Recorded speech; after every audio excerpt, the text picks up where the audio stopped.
SEC play? What do guys that have competed in the SEC kind of tell you about what kind of changes when you go into a conference that's so tough week in, week out?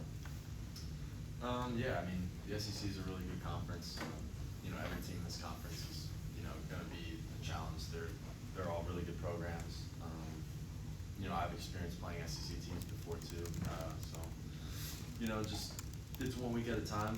Every week's going to be a challenge, just like I said. Both through these 3 games, you guys are 3 for 3 on opening drives and scoring touchdowns on those. Just what's been working in particular with those first drives of the games? I think Coach Drink always emphasizes starting fast, and that's something that, obviously can be big in games for momentum and everything. Scoring on the first drive can be big, so we try to emphasize just starting fast any way we can. What is it about Coach Moore as well, and just the prep during the week that has you guys so ready to execute on those first drives? I think we do a great job just, walking through, practicing, openers, plays that we know we're going to start the game with, so that everybody's comfortable with them and we kind of know, we have an idea of what we're going to do on that first drive.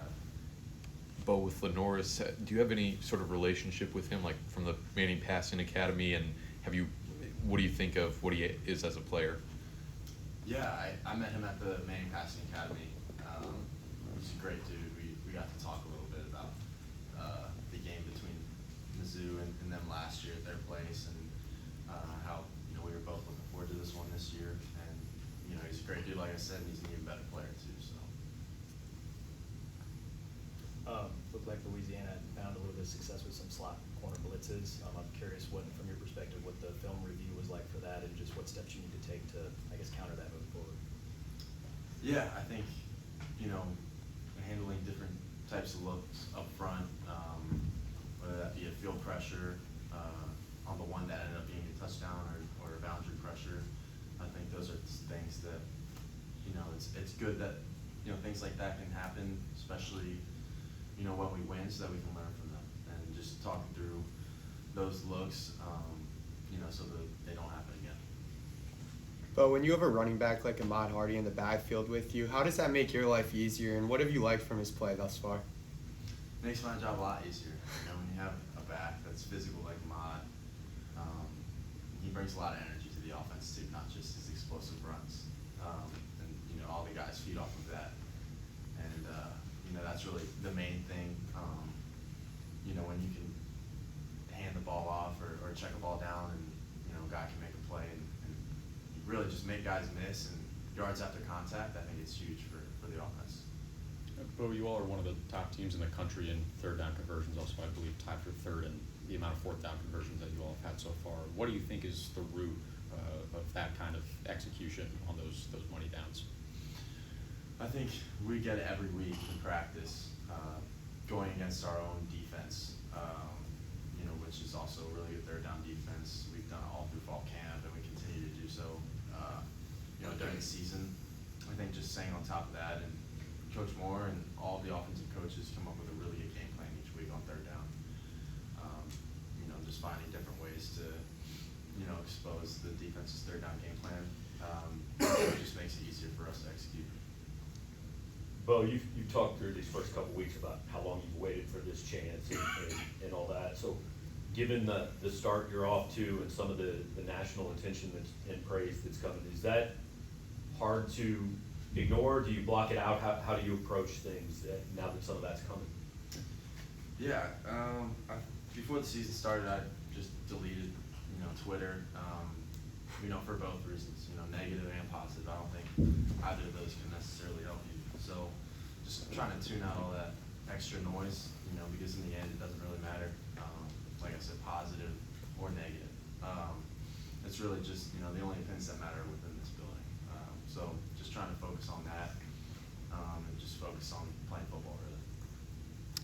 Beau, the TV broadcaster in the Louisiana game said you kind of have a unique visualization process when you're prepping for a drive or for a game. Can you just walk us through that, and also maybe why that's even more important when you're starting off SEC play? Yeah, for sure. I think, it goes back to when I first got here, just trying to learn the offense. I would, walk through, pretty much every play on offense with one of our offensive coaches in any way I can. practice, every game, all walk through every play on that script in the practice. You know, look at what the defense is scripted and kind of visualize what that is, and just going through every single progression, and just kind of seeing it before it happens. So then when I'm out on the field, it's not my first time running it. You know, in my brain, you know, your brain doesn't really know the difference between reality and what you're really imagining. So when I'm out there, it's really the second or third time I'm going through that, and I think that just makes everything easier. Focus, when did you start doing that or start approaching playing quarterback like that? I think last year I really started to do it because at Penn State we had a new offensive coordinator, Andy Phillippe, and the offensive play calls were really long, kind of like pro style, wordy play call, and that was a little bit difficult. So trying to, hear that, have a coach say that play call, or even voice memos. I do that when I first got here too, so I can hear the call and then visualize, saying it back in the huddle, and then doing it on the field. It just makes it a lot easier instead of just trying to think it through when you're on the field. If you can hear the formation in the play call and already know what the entire play, the motion and the protection is going to be, it just makes you move a lot faster and play free. Just how much different is that preparation when, hey, you might be in one drive, one series in Penn State to you're out there for every single one? How does that preparation process, how has you seen that change in the 12 months between them? I don't think there's any difference, just because I prepared like I was a starter at Penn State too, and that was really a key for me, because it's all a mindset really. You have to put yourself into that, and it's made the transition to being a starter, full-time starter, a lot easier because I don't have to change anything. I've been doing that process for a couple of years now. Thanks, Beau. Thank you. Thanks, Bob.